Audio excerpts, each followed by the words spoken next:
The kitchen was too bright. Fluorescent lights hummed overhead, making everything look washed out and harsh. I sat at the table with my acceptance letter from Portland State University, hands shaking slightly as I held the paper. Full-time enrollment. Business administration major. I'd done it myself, applied, gotten accepted, figured out the financial aid. Dad stood by the counter with his arms crossed. Mom sat across from me, her face arranged in that expression I knew too well, disappointment mixed with disdain. My sister Brittany lounged in the doorway, phone in hand, watching like this was entertainment. "You expect us to help pay for this?" Dad said. "No," I said quickly. "I got loans. I just need to stay here while I go. I'll work part-time, help with rent." "You're 19 years old," Mom interrupted. Her voice was ice. Brittany was independent at 19. I looked at my sister. Brittany was 23 now, living in the apartment downtown that our parents paid for. $1,400 a month, plus utilities, plus her car payment. But sure, independent. "I'll graduate in 4 years," I continued, trying to keep my voice steady. "Then I can." "You're worthless," Mom said. The word landed like a slap. You've always been worthless. Your sister has ambition. She's building a real life. You're just making excuses. "I'm trying to go to college. You're worthless, leave." Mom's voice cracked through the kitchen. She stood up so fast her chair scraped against the linoleum. "Get out of my house. Tonight. I'm done supporting dead weight." The fluorescent lights hummed. Brittany smirked. Dad said nothing. I packed 2 duffel bags in my childhood bedroom. Clothes, toiletries, my laptop, the acceptance letter. My hands moved automatically. Brains somewhere else, somewhere safer. I'd saved $1,200 from my grocery store job. It was supposed to be for textbooks. I walked out at 7:47 p.m. on a Tuesday in August. The door locked behind me with a click that sounded permanent. The pattern had always been there, sharp and clear as broken glass. When I was 8, Brittany was 12. She wanted a birthday party at that fancy roller rink with the laser lights and DJ. 30 kids, pizza, a custom cake with edible glitter. Cost $800. She got it. My 8th birthday 3 months later was a grocery store cake and permission to invite 2 friends to the park. One showed up. At 11, I joined the school debate team. Made it to regionals. Needed $75 for the registration fee and travel. "That's too expensive for a hobby," Dad said. I babysat for 3 weeks straight, earned the money myself, took the bus 4 hours each way. Placed second. My parents didn't come. Brittany had a dance recital that same day, her 3rd one that year. They went to all of them. When I was 14, Brittany got a laptop for high school. Brittany got a car at 16. A Nissan Altima. Only 3 years old, metallic blue. $16,000. For my 16th birthday, I got a card with $20 inside and a lecture about learning the value of money. I saved for 9 months and bought a bicycle. $200 from a pawn shop, rust on the chain, but it got me to work. The college funding was where the numbers became impossible to ignore. Brittany went to a private university in California. Tuition, $48,000 per year. My parents paid for 3 years before she dropped out to pursue modeling. Total investment, $144,000 plus living expenses. She never finished her degree. I got into Portland State with decent financial aid. Asked if I could live at home to save money. The answer was no. Then it was worse than no. It was "you're worthless, leave." I kept track of everything over the years, written down in a notebook I'd hidden under my mattress. The birthday parties Brittany got versus the ones I didn't. The sports equipment, the music lessons, the summer camps. The car, the insurance, the phone bills, the credit cards they paid off for her every month. The total over 15 years. Approximately $287,000 spent on Brittany. Spent on me. Maybe $12,000. Most of it before I turned 10. The shelter was on MLK Boulevard. A low brick building that smelled like industrial cleaner and desperation. I showed up at 9 p.m., was told intake closed at 8, and spent the night on a bench in Waterfront Park with my duffel bags as pillows. August in Portland meant mild nights at least. Small mercies. The shelter took me the next evening. Assigned me a bottom bunk in a room with 9 other women. Ages ranged from early 20s to late 60s. Stories varied: evictions, domestic violence, job loss, mental illness. I was the only one kicked out by family for trying to go to college. "Your parents sound like real pieces of work," said the woman in the bunk above me. Her name was Carol, 50-something, missing 3 teeth, kind eyes. "You got people?" "No," I said. "You got grit?" "I guess. Then you'll make it." She rolled over, springs creaking. Grit beats people every time. I deferred my enrollment at Portland State. Couldn't start without stable housing, without money for supplies. I got a second job waitressing at a diner on 82nd. Between the grocery store and the restaurant, I worked 70 hours a week. Fell into bed at the shelter near midnight, woke at 5 a.m. Showered in the communal bathroom where the water never got properly hot. Saved every dollar I could. Ate free meals at the shelter. Accepted day-old donuts from the diner. My coworkers knew I was homeless. One of the line cooks, a guy named Marcus in his 50s, started packing me extra food at the end of shifts. "You remind me of my daughter," he said one night, handing me a container of still warm chicken and potatoes. "She's in graduate school now. It gets better, kid. Keep pushing." 3 months in the shelter. Then I found a room for rent in a house in Gresham. $450 a month, shared bathroom, no kitchen privileges. I took it. Moved out of the shelter on a gray November morning. Thanked Carol. Promised to come back and donate once I had money. "I know you will," she said. I re-enrolled at Portland State for spring semester. Took 18 credits. Worked 40 hours a week. Slept 5 hours a night. My body moved through a constant fog of exhaustion. Coffee became a food group. I kept a precise budget. Rent, tuition payments, food, bus fare. Anything left over went to savings. My business administration classes felt like learning a new language, one that made sense in a way nothing else had. Supply and demand, asset management, investment strategies. My professor for Intro to Real Estate was a woman named Dr. Sarah Friedman, late 60s, silver hair cut short, sharp brown eyes behind wire-rimmed glasses. She stopped me after class one day in my second semester. "You ask good questions," she said. "You thinking about real estate professionally? Maybe," I said. "I'm interested in property management. Come to my office hours." She handed me her card. "I mentor students with potential." "You've got it." I went the next week. Her office was small but organized, walls covered with city planning maps and photos of buildings. We talked for 2 hours. She told me about her career. Started with nothing, bought her first rental property at 26, built a portfolio of 17 properties over 30 years, retired comfortable. "The secret is starting small," she said. "One property, then another. Real estate builds wealth slowly, but it builds it permanently. You interested?" "I don't have money for a down payment," I said. "Not yet, but you will." She pulled out a binder. "Let me teach you how." Dr. Friedman became my mentor and eventually something like family. She taught me to analyze property listings, calculate cap rates, understand market cycles.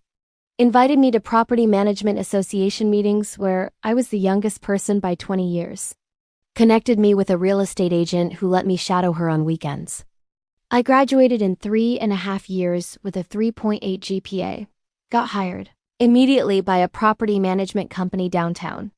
Starting salary, $42,000. It felt like a fortune. I moved to a studio apartment in inner Southeast Portland. $725 a month. My own kitchen, my own bathroom, my own door that locked, and nobody else had the key. I bought a futon and a desk from IKEA. Sat on my floor the first night and cried.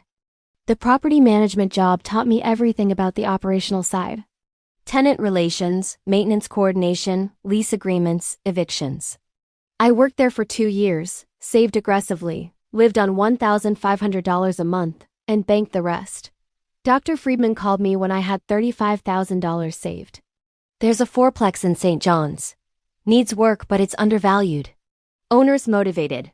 You interested?" The building was rough peeling paint, outdated plumbing, tenants who paid late. Purchase price, $280,000. With FHA financing and my down payment, I could make it work. Barely. It's a risk, Dr. Friedman said. We stood outside the building on a rainy March afternoon. But you're young. You can recover from mistakes. And I don't think this is a mistake. I bought it at 24 years old. Spent 6 months renovating units as they turned over. Learned to patch drywall, install toilets, paint ceilings. My hands developed calluses. My back ached constantly. But the rents increased from $650 per unit to $950. The mortgage paid itself. I bought my second building 18 months later. A triplex in Selwood, then a duplex in Woodstock. By 27, I owned 4 buildings, 17 units total. Quit my property management job and started my own company. My office was on the ground floor of a renovated warehouse in the Central East Side. Exposed brick, high ceilings, large windows looking out onto a quiet street. My desk was reclaimed wood, my chair ergonomic leather. The walls displayed photos of my properties, before and after shots, that showed the transformation. I'd hired 2 employees, a property manager named Janet who handled day-to-day operations, and an administrative assistant named Kyle who managed leasing and paperwork. I'd bought a condo in the Pearl District. 12th floor, city views, parking space, gym in the building. $3,200 a month. I could afford it comfortably. I hadn't spoken to my family in 7 years. Hadn't tried. Hadn't wanted to. Dr. Friedman had become my real family. Sunday dinners at her house in Laurelhurst, holiday celebrations, advice on everything from business decisions to relationships. When I'd bought my first building, she'd cried. "I'm so proud of you," she'd said. "You did this yourself. Nobody handed you anything. You handed me knowledge," I replied. "That's the only thing worth giving," she said. The Monday morning started like any other. I arrived at the office at 7:30 a.m., coffee in hand, ready to review maintenance requests and schedule showings for 2 vacant units. Kyle wasn't in yet. He started at 9. Janet was out doing property inspections. The door opened at 8:15 a.m. I looked up from my computer. Brittany stood in the doorway. She'd changed older, obviously, but something else too. Thinner. Harder around the eyes. Her clothes were decent but not expensive. She carried a folder in her phone, wore an expression somewhere between desperate and determined. She didn't recognize me at first. 7 years changed people. I'd been 90 pounds underweight from stress and food insecurity when she'd last seen me. Now I was healthy, professionally dressed in a blazer and slacks, hair cut and styled, confidence earned through survival. "Hi," she said, approaching my desk. "I'm here about the 2-bedroom in the Woodlawn building. I called yesterday." I stayed quiet for 3 seconds. 4. 5. Recognition hit her like a wave. Her face went pale.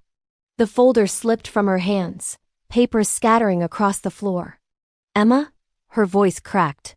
"Hello, Brittany." I kept my tone neutral, professional. "Please have a seat." She didn't move. Just stared at me.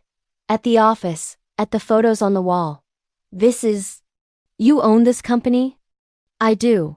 I gestured to the chair across from my desk. "You wanted to talk about the apartment?"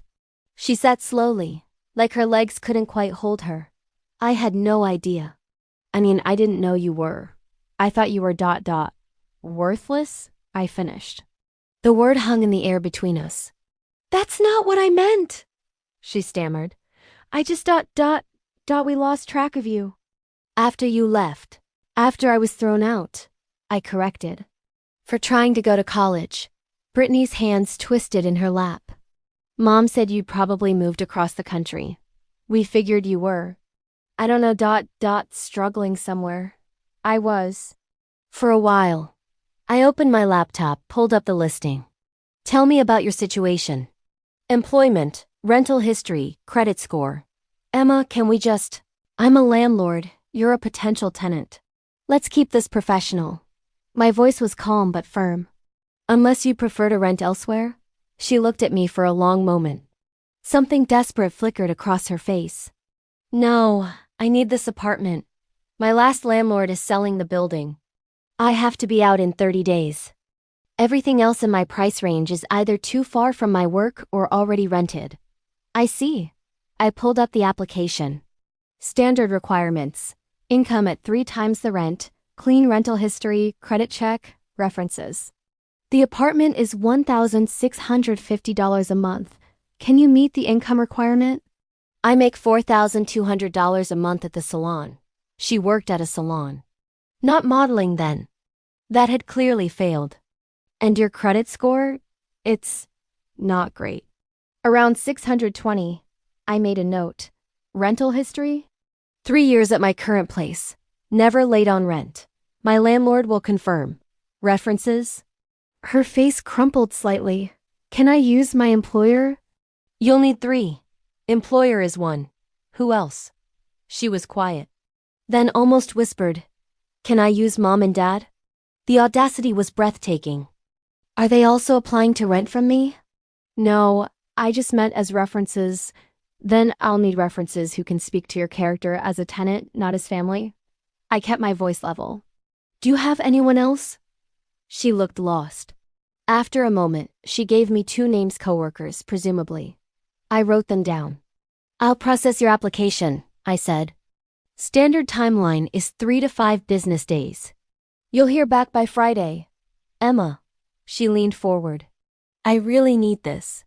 I can't be homeless, please. The word hit differently now. Homeless. I'd been there. Knew exactly what it felt like.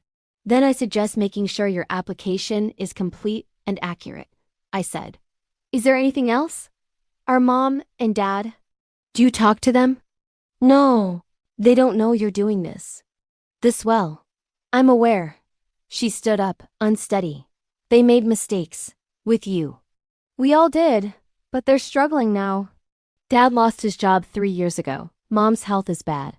They had to downsize. That's not relevant to your rental application, I interrupted. I'm just saying, maybe they deserve to know you're okay. That you succeeded. I looked at her fully for the first time since she'd walked in. Brittany, I don't owe them information about my life. They made it clear I was worthless. I respected that assessment enough to remove myself from their lives entirely.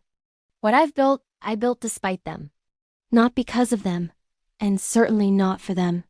That's cold, she whispered. That's survival. I closed my laptop. I'll review your application. Check your email Friday. She gathered her scattered papers and left without another word.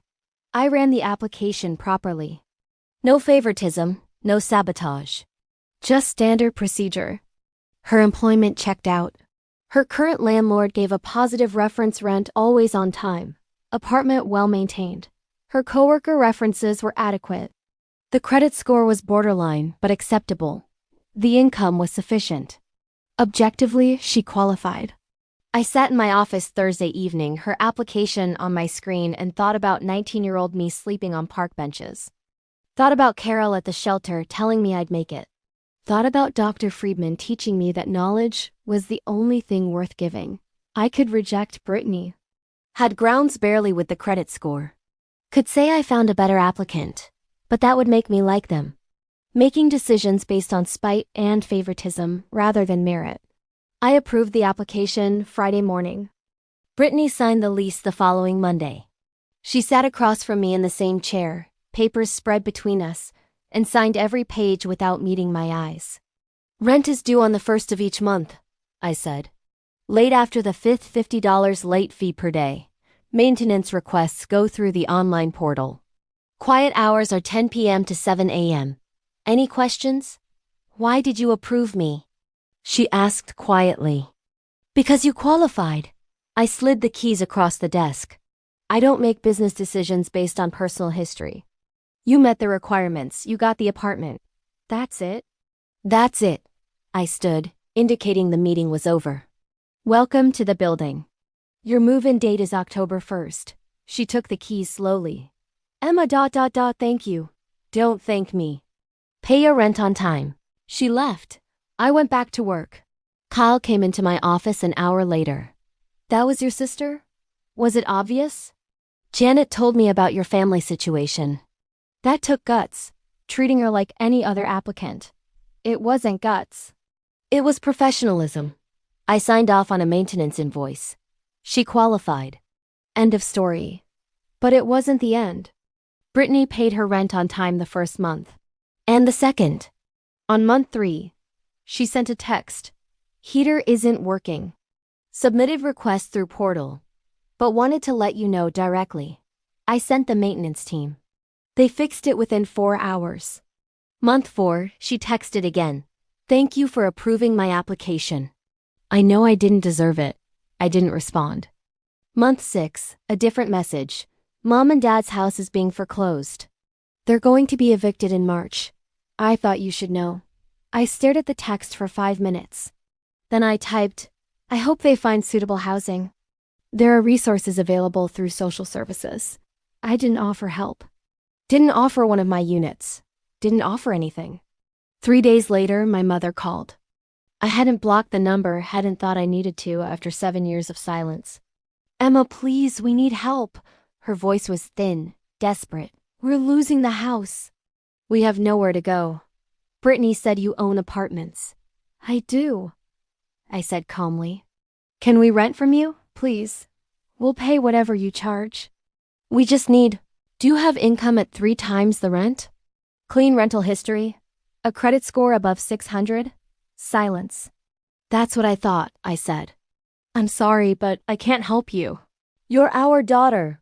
No, I interrupted. I was your daughter. You made it clear I was worthless. You threw me out with 2 duffel bags and no plan.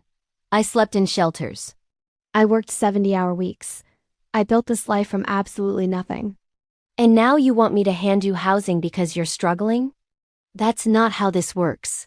We made mistakes. You made choices. So did I? Mine included building a life without you. I kept my voice steady. I'm not helping. Don't call again. I hung up. Blocked the number this time. They were evicted in March. I heard through Brittany, not directly. She'd stopped texting, but Janet mentioned it casually. Your sister seemed upset this week. Said something about her parents moving to Idaho to live with an aunt. Idaho, far enough. I didn't feel guilty. Didn't feel triumphant. Just neutral. They'd made their choices. I'd made mine. The ledger balanced. My business grew. I acquired 3 more buildings by the end of the year.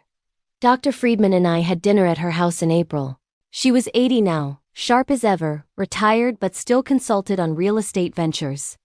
I heard your family tried to contact you, she said over salmon and roasted vegetables. They did. What did you say? No. She nodded. Good. You don't owe anyone access to what you built. Especially not people who abandoned you when you needed them most. Sometimes I wonder if I'm too cold, I admitted.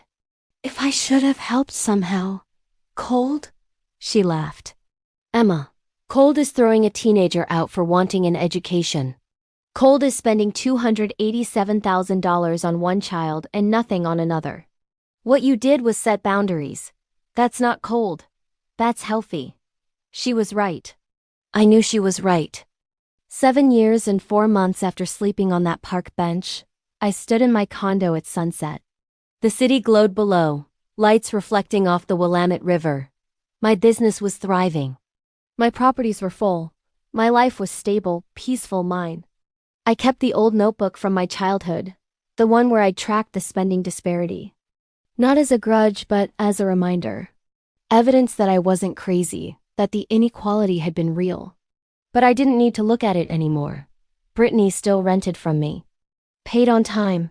We weren't close. Probably never would be. But she existed in my life as a tenant. Nothing more, nothing less. That was enough. My parents were in Idaho. I assumed they were surviving somehow. I didn't check. Didn't care to. Dr. Friedman had taught me that you couldn't build a future while carrying the weight of people who tried to bury you. You have to set them down. Walk away. Build something new with lighter materials. I'd done that. Built 17 rental units, a successful company, a life that was entirely my own. Built it from shelter bunks and park benches and 70-hour work weeks and one person's belief that I had potential. The phone in my pocket was silent. No desperate calls. No manipulation. No demands. Just peace. If you've ever been told you're worthless by the people who should have loved you, if you've ever had to build a life from nothing because the people who had everything gave you less than zero, if you ever wondered whether you cold for refusing to save people who once left you drowning, you're not alone. You're not worthless. You never were. And you don't owe anyone access to the life you built after they tried to destroy you. Share your story. Subscribe for more. And remember, the best revenge isn't cruelty. It's building something so solid that their opinion becomes irrelevant. You're not worthless, you're priceless. And you always were.